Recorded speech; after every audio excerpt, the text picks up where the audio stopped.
Hi guys, I think just waiting for the speaker to join here. Rich, are you there in this platform? Hello.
Hello, Rich. How are you?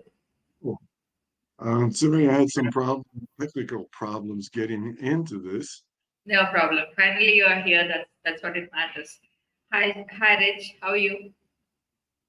Quite good. Okay. Um, how many people do we have on here? Currently, we have 131 people in this session, and we are live on Facebook and YouTube as well. Many other speakers, many other attendees are also watching the session. So thank you so Okay. much, Rich, for joining this session. Welcome to our Global Virtual Summit 2024. We just had an amazing session, and we are going to our next session, exploring the biases and assumption internet in the mature. Okay, so let's get started. Soumya will introduce you, and then we will take it forward from there. I'm having a little trouble hearing you, but I'll just proceed best we can. Okay, yeah, go ahead, Um, please. So our yes, next and keynote I speaker. I think yes, I think one of the things that people would be wondering is this is a summit on women's leadership. What is a man doing talking here? Um, I think that what attracted people's attention was I had written a book called Bitter Medicine, The Challenge of Immaturity in the Modern American Male. And I think it really applies to men in general. And my specific intention in the book was how modern culture has affected um, people in general in maturing. There's a lot of immaturity that comes with technological advancement, unfortunately. Um, my basic intention has been to honor feminism in general. Uh, Part of my background was when I was in first grade, I was about 6 years old. I had a dream in which all the little girls in my class were excited. They were getting into a car going with a male teacher, going somewhere. And we didn't have male teachers in my school, so that was interesting in itself. And I kept telling them in my dream there was something bad here. There was they were going to get hurt in some way. And in hindsight, and they didn't like hearing that. In hindsight, I was recognizing the gender stereotypes that were being put on little girls, and it does in fact hurt them in a lot of ways. So when the feminist movement started going, late 60s, early 70s, my first response was, well, to what took you so long? And of course, we know what takes so long. It's a very difficult process. And in the course of my life, I've seen so many ways in which male stereotypes have dominated. Some time ago, I heard commentary about the situation going on in Somalia, where the statement was that the men would be getting together to figure out how to go kill other men, and women were getting together trying to figure out how to keep everyone alive. Um, and there's a lot of challenge there. Some people say that the tendency towards dominance and violence is inherent in the male psyche. And well, maybe that's true. To whatever extent, uh, one of the challenges is that no matter what impulses we feel, whether they're inbred socially or biologically, just because we have an impulse doesn't mean it's okay to act on it. And we see that, at least in the United States, we see it in terms of what we call road rage. Just because I have a feeling to get revenge on that guy who changed lanes in front of me doesn't mean it's a good idea to do it. Uh, and we watched little boys, and I certainly remember this, with their tendency to want to play with guns, toy guns, hopefully. Um, and parents will think, well, we don't want our little boys to grow up with violent notions. And yet the truth is that little boys will invent weapons, swords and spears and guns out of sticks if they have to.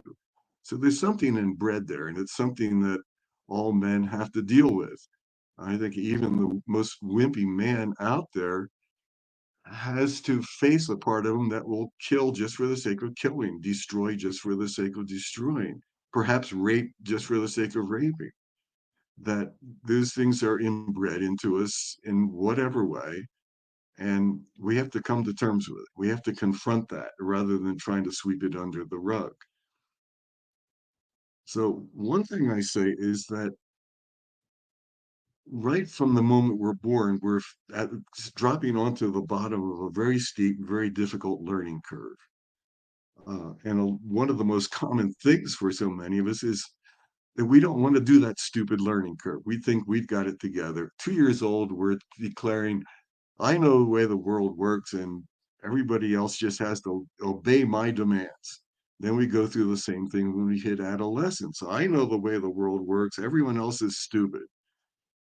Um, One of my favorite quotes comes from the concert pianist Arthur Rubinstein, who said, and I think after a lot of hard lessons of his own, that we really can't live life until we've learned to face life on its own terms, not our terms. We have to face the challenges that life itself presents to us. That's one of the things a lot of us really try to avoid.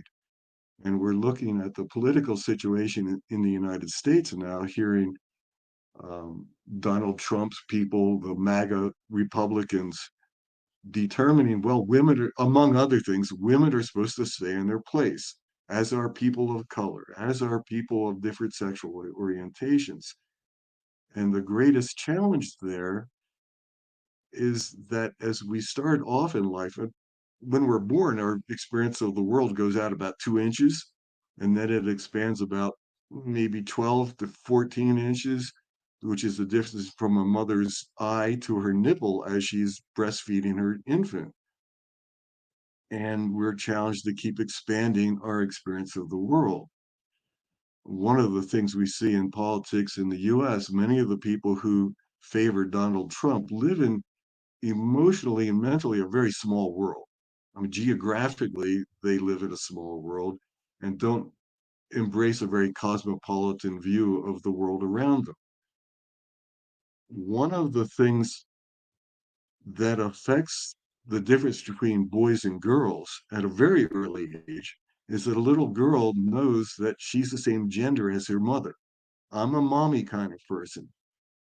A little boy knows at a very early age, I'm not a mommy person. I'm a daddy person, but I'm bonded to mommy. Mother is the center of my universe. I revolve around her as if my center of gravity is inside her body.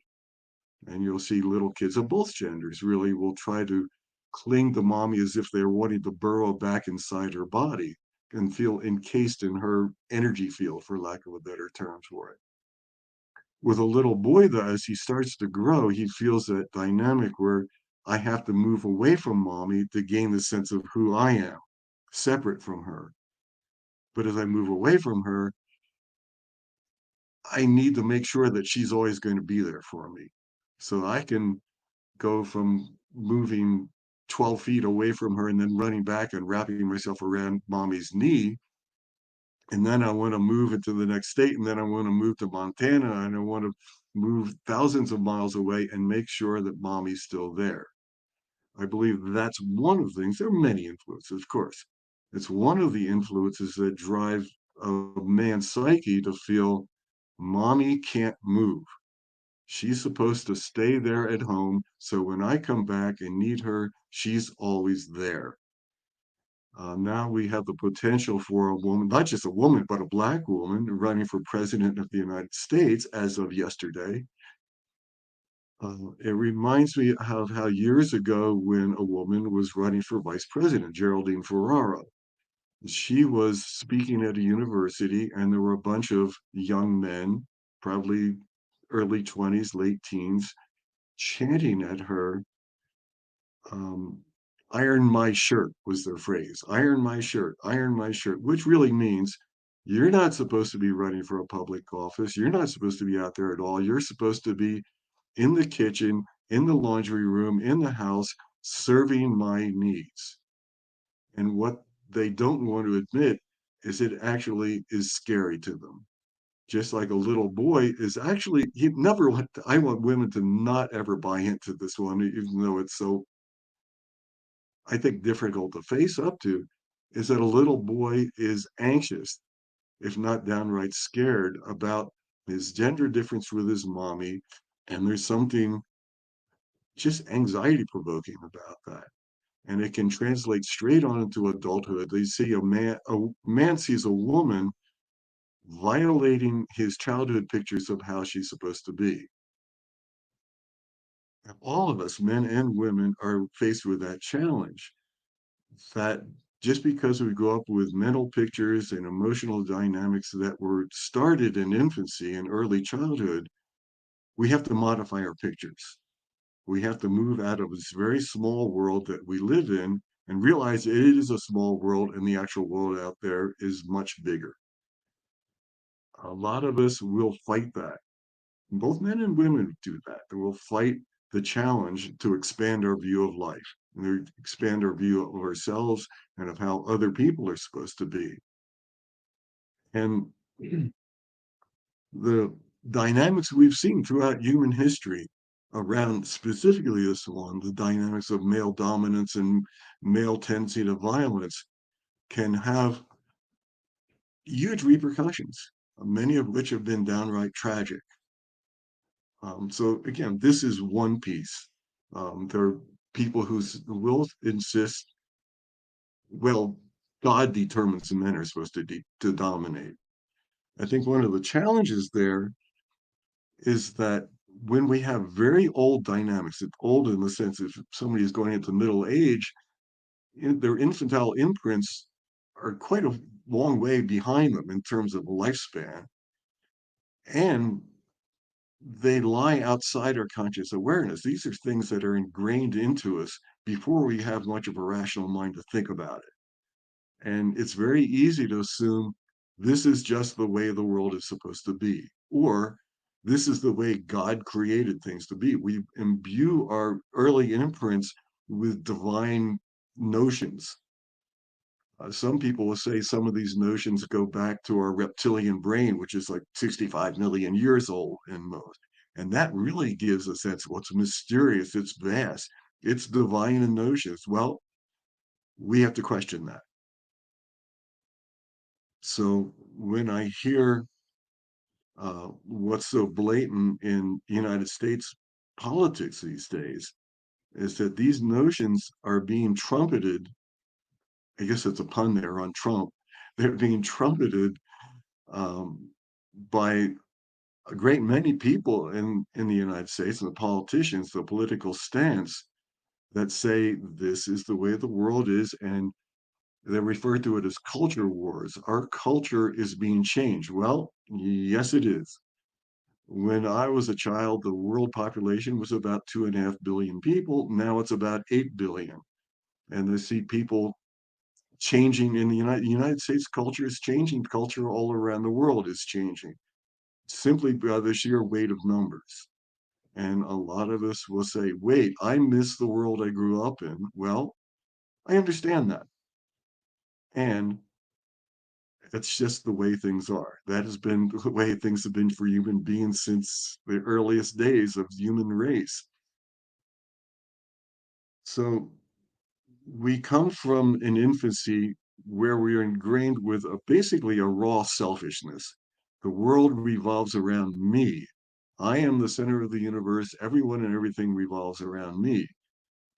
And contrary to a lot of notions, we do not outgrow that. We do not transcend it. We do not rise above it. What we do is we gain more depth and range and more inner strength to ourselves. And as we do that, our view of ourselves, our view of other people, our view of the world expands. Um, so there's some misunderstood terms in developmental psychology. Specifically, we're developing our sense of self, and we're developing ego strength, which means the complete opposite of selfishness. It means the complete opposite of egotism. If we don't have ego strength, we'll actually be egotistical. If we don't develop a sense of self, we'll be selfish because we're responding to dynamics that were normal when we were infants and small children.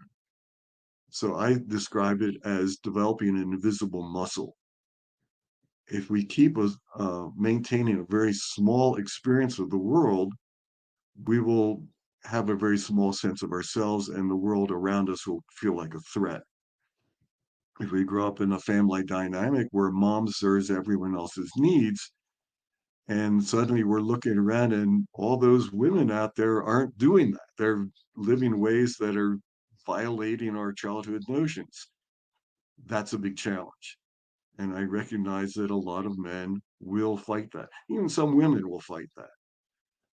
There have been a lot of women that have spoken out against feminism, against women taking their place in the world outside of the kitchen. So that's the motivation by writing this book, Bitter Medicine. And there's a lot more else. Sorry, I'm glancing at my notes around here. And I think I pretty well said the basics of that one piece. There's a whole lot more to it, of course, which is why I wrote a whole long book about it. Um, I've had women tell me they saw my book and they've been buying it and sending it to their male relatives. And she said that with a laugh in one particular case. So I'm open to whatever anyone else has to say, whatever anyone else. I see there are a lot of comments, which I've been focusing on the screen, not on the comments. Um, so I'm open to some interplay here. What advice would you give to current practitioners and those entering the field of human psychology? Are there any common pitfalls or misconceptions you believe they should be aware of? Well, I in I'm not a psychotherapist anymore. I actually leaned towards coaching, which Adlerian coaching specifically. Um, in the course of my growth as a person, as a psychotherapist, I used a lot of modalities, and then I fell into developmental psychology, um, which is not a single thing in itself, but um, Alfred Adler's approach is my favorite one. Although I was exposed to a lot of his notions before I really knew much about Adler. Adler got very short shrift during my university years. And it's about developing our psyches from the level of infancy into uh, what it really takes to become an adult in every sense of the word. So that's my basic recommendation is looking into developmental psychology. There's James Masterson, Heinz Kohut, quite a few others have developed. My favorite is Rudolf Dreikurs and Alfred Adler, Karen Horney, and people of that sort.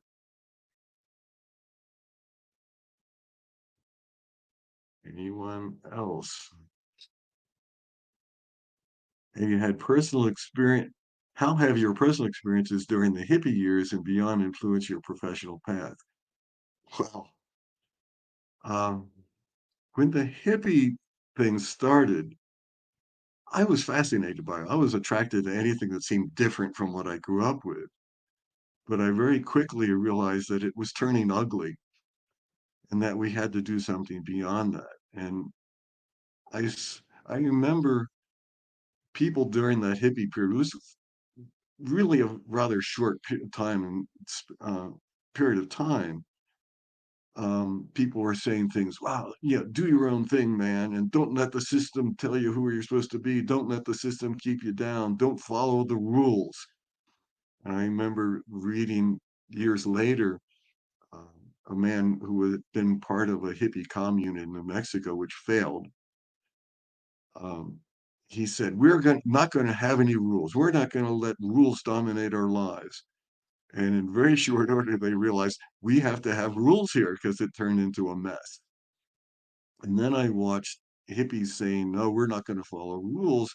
They rejected their childhood religion and took on religions from other Buddhism, Hinduism, Native American, Sufi, and they realized those religions have a lot stricter rules than anything we grew up with. And they embraced those rules and started going around telling everyone else, these are the rules you have to follow. So a lot of that has to do with underdeveloped psyches. Rather, I call it immaturity, but that's just a buzzword. It's a matter of developing our psyches so that we're gaining an internal reference as opposed to having to have an external reference telling me who I am, how I'm supposed to be.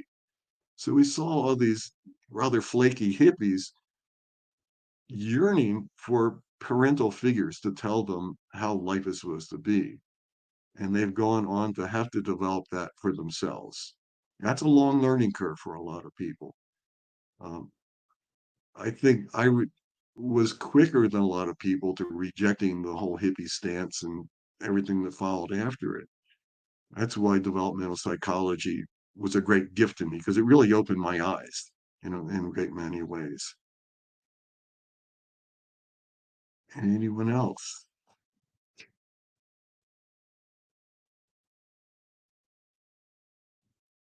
And of course, there's always a great deal more to say about these things. That's why I wrote a 200 some page book about it.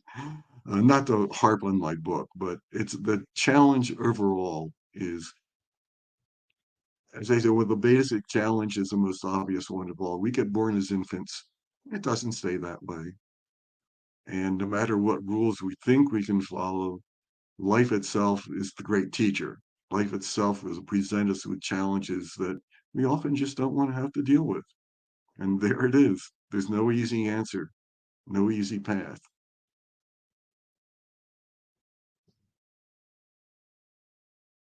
Anything else? Anyone else with a question? And I think our time is about 2 minutes to go.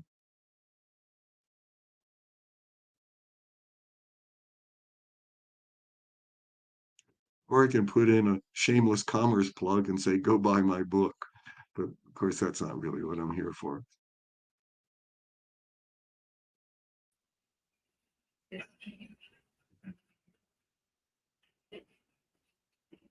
Melinda? Hi, Rich. Thank you so much for answering and making our life easier. You just took the questions from the chat itself and you answered all the questions. Thank you so much. That was a wonderful speech altogether. I think, ladies and gentlemen, exploring the biases and assumptions of the internet. So, what a wonderful topic here. So, covered by him. Let's give a huge round of applause. So, the questions are already answered by him, and give a huge round of applause to Richie. Thank you so much for joining here, and I hope you enjoyed the session. And please continue to join the next sessions and support other speakers as well. Thank you so much, and we wish you all the very best. And it was a great informative session. Thank you so much.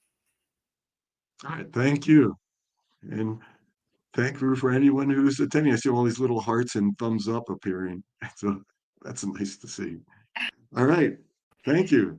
All And right. wish the United States all the best for a successful regressive victory in our upcoming election. We're facing a nightmare. Yes, we are also And whole world is waiting for the result of that. So let's see. yeah, Yeah. yeah. Thank you. More power to you all. Thank you. Uh, Sorry, I said more more power to power to you you. Oh, okay, all thank you you, women there. thank you. Wish to see you uh, in the Miami conference physically next in the October. Thank you so much. Hi. Have a great day. Very good. Thank you now. Goodbye.